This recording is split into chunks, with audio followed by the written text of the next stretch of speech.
Hey guys! Happy Saturday sa ating lahat. Good morning sa Pinas. Early morning actually sa Pinas. 1:14 ata sa Pinas ngayon ng umaga. Dito 1:15 p.m. afternoon. So magka-opposite tayo sa Pinas kasi kaya ganun. Magka-opposite tayo. Ay ako ngay magdadrive na naman uli. Titingin ako ng damit ko sa sa sa wedding ni Josh at Christine. Titingin ako ng dress. Hindi man ako mas mahilig sa dress, pero kailangan natin paminsan-minsan. Doon ako titingin sa malapit lang sa amin. Okay, so nasaan na yung pindutin para babaliktad yung aking kasi. 1 second. Ito pala ay wala. Sa aking isang phone pala yung pindutin mo para makita yung sa harap, sa kabila. Well, wala pala yung ganun dito sa phone na to. Para pakita ko lang yung kung saan banda. Alis na ako. Mag-isa ako sa bahay, nagtrabaho sila lahat. Si Josh, si Papa, si Kit at Sheila. Si Christine nasa Toronto. Ako lang talaga. Tinitingnan ko talaga lagi yung sa likod kasi madami na tayong mga bata dito sa neighborhood.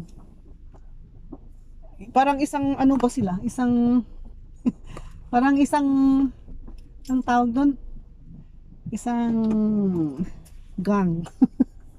Kasi pag nakabike yung isa, nakakabike sila lahat. Tapos nakaskate yung isa, skate lahat. Nakatambay yung bike nila sa isang harap ng isang bahay ng isang kaibigan nila. Kaya nakikita ko yung aming noon nung bata pa ako noon. Mayroon din kami mga gangs noon eh. Kami ni na Magdalena, si Dolores, ano ba yung mga friends ko noong bata pa, nung elementary at high school. Jacqueline,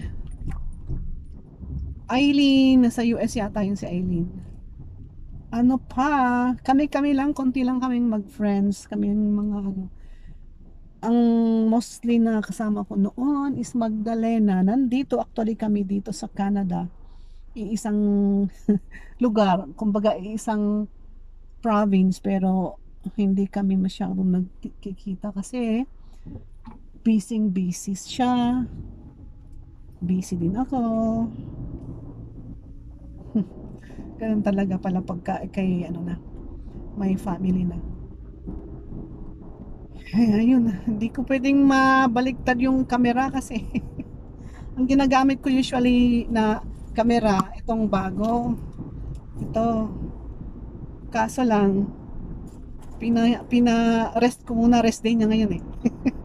Ang ginagamit ko ngayon is yung Huawei na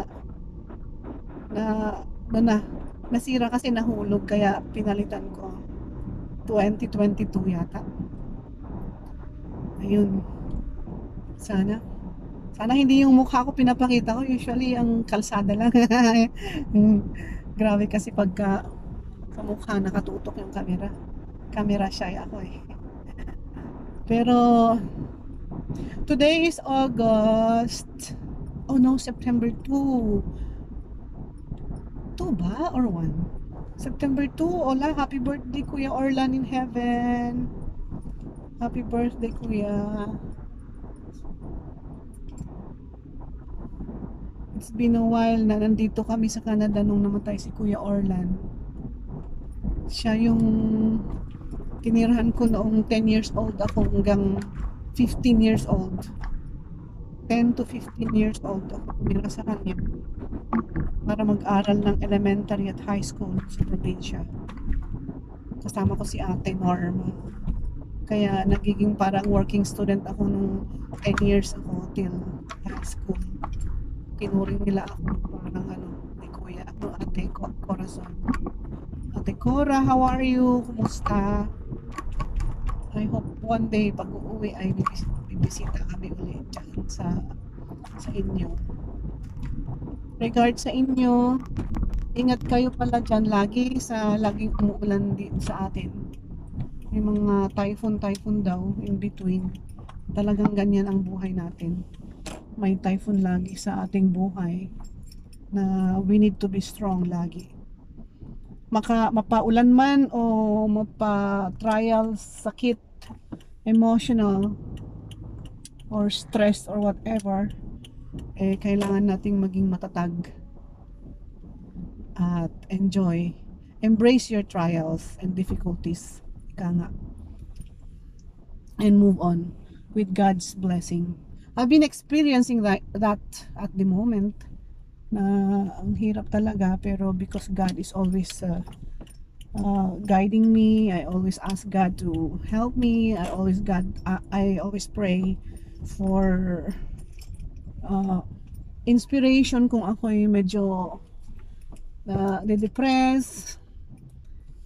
Siya yung aking gamot para sa aking nagpa-park na ako kasi kaya para sa aking mga trials, difficulties sa buhay.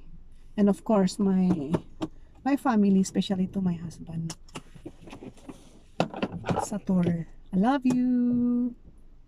Nandito na, I love you pa. Okay.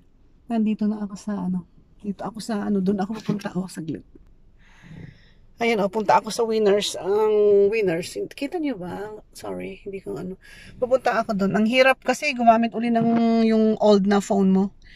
Kasi yung phone ko ngayon is 2022 Samsung Ultra. Ay napakaganda. Pwede mo siyang baliktarin yung camera or harap, ganun. Ito wala talaga. Okay guys, alis na ako and thank you. Thank you for watching. May God bless us all. Bye-bye.